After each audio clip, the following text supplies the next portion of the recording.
Welcome to TG24 TV. నేను మీ సుమలత.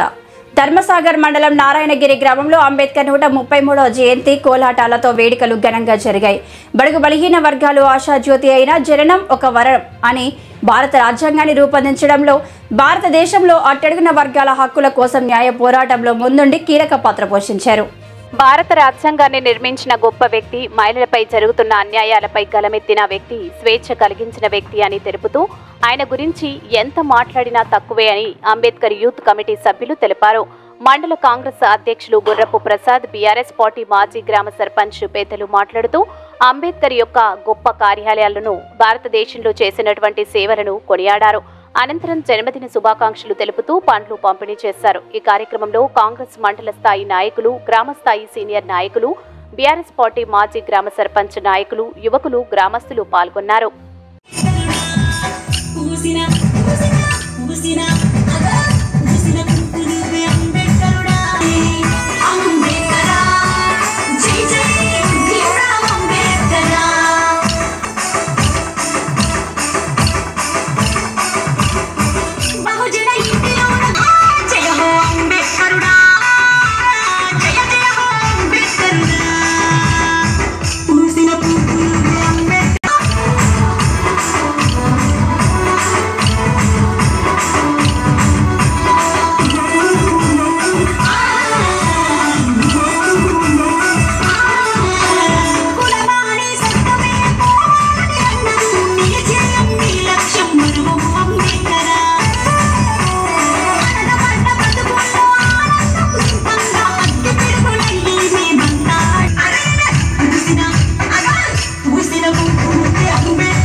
అతిరథ మహారథులు పేర్లు కానీ ఇంకా వేరే జరుగుతుంది. గ్రామ ప్రజలు, ముఖ్య నాయకులు, ప్రజలు అందరికీ మనస్ఫూర్తిగా ధన్యవాదాలు తెలియజేసుకుంటూ పెద్దగా మాట్లాడినట్టున్నాడు. మన దేశంలో మాదిగ కులాల్లో పుట్టిన చిన్న ప్రజలకు మేలు చేసిన గొప్ప వ్యక్తి అనేది మనం ఎన్నిసార్లు మీటింగ్ పెట్టుకున్నాం, ఎన్నిసార్లు చేసినాం. మీరు ఉన్న చట్టాలకు కలుసుకోం కానీ బాగా చదివిన పెద్ద మేధావి అయి ఆయన పుట్టించి మీ అందరికీ సేవ చేసేందుకు మనందరికీ మనస్ఫూర్తిగా ఆయనకు ధన్యవాదాలు తెలియజేయాలని కోరుకుంటూ, నిజంగా కొంచెం చిన్న పని వల్ల మాకు కొంచెం ఏది కాపాడినా కూడా మొత్తం దేశంలో పేద ప్రజలను, చిన్న కుటుంబాలను కాపాడిన గొప్ప వ్యక్తి వలనే అంబేద్కర్. ఈయనకు మనం జీవితకాలం రుణపడి ఉండాలి. మనకు అవకాశం ఉన్నన్ని రోజు ఆయన ఎప్పుడు గ్రామంలో అంబేద్కర్ యువజన సంఘం వారి ఆధ్వర్యంలో అంబేద్కర్ గారు భారతదేశానికి చేసిన ఈ కార్యక్రమాన్ని ఏర్పాటు చేయడం జరిగింది. ఈ కార్యక్రమానికి విచ్చేసినటువంటి నారాయణగిరి గ్రామ కాంగ్రెస్ పార్టీ ఇన్ఛార్జ్ గౌరవనీయులు తిరుమలన్న గారికి, అదేవిధంగా నారాయణగిరి గ్రామ శాఖ అధ్యక్షులు దుసా రాజయ్య గారికి మరియు చేసుకుంటున్నాను.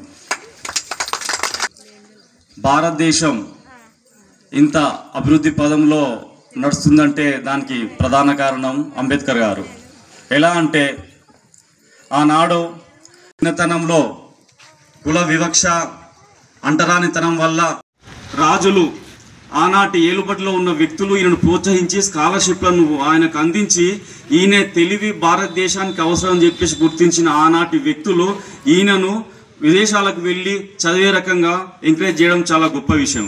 అంటే ఈయన తెలివితేటలను గుర్తించిన ఆనాటి ప్రముఖులు ఇలా ఆయన మనకి ఎన్నడైనా కూడా భారతదేశానికి ఏదో ఒక మంచి చేస్తామని చెప్పేసి విదేశాల్లో చదువుకున్న తర్వాత నన్ను ఎంకరేజ్ చేసిన భారతదేశానికి ఏదైనా సాధించాలని చెప్పేసి ముందుగా ఒక సమాజం ఏర్పడాలంటే సమాజంలో కుల వివక్ష ఉండకూడదు, అంటరానితనం రూపుమాపాలని చెప్పేసి కంకణబద్ధుడై ఆయన జీవితకాలం పోరాటం చేసిన మహాయోధుడు. అంతేకాకుండా ఆయన స్వాతంత్ర సమరంలో పాల్గొంటూ అదే స్థాయిలో ఒకవైపు స్వాతంత్ర ఉద్యమచిత రుగ్మతలైన వారిని కుల వివక్షను రూపుమాపడం కోసం 2 రకాలుగా పనిచేసిన మహా వ్యక్తి. తర్వాత ఏర్పాటు చేసిన ప్రభుత్వంలో ఆయన కాంగ్రెస్ పార్టీ తరఫున ఎన్నికై మొట్టమొదటి న్యాయశాఖ మంత్రిగా ఎన్నుకోబడి ఆయన 3 సంవత్సరాలు న్యాయశాఖ మంత్రిగా చేసినప్పటికీ అన్ని వర్గాల ప్రజలకు సమాన న్యాయం చేసిన వ్యక్తి మన అంబేద్కర్ గారు. అంతేకాకుండా ఆయన జయంతిని పురస్కరించుకొని ఐక్యరాజ్య సమితిలో ఆయన జయంతి సందర్భంగా ఒక ఘనమైన నివాళిని అర్పించడం కోసం ప్రతి సంవత్సరం ఆయన జయంతి సందర్భంగా ఐక్యరాజ్య సమితిలో కార్యక్రమాన్ని ఏర్పాటు చేసి ప్రపంచ మేధావులంతా అంబేద్కర్ గారి ఫోటో ముందు మోకరిల్లి ఆయనకు ఘనమైన నివాళులు అర్పించడం భారతదేశానికి గొప్ప గర్వకారణం.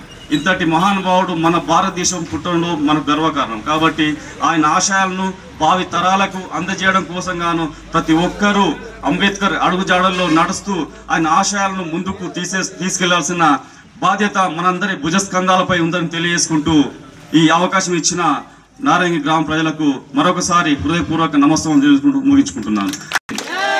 జై భీమ్, జై భీమ్.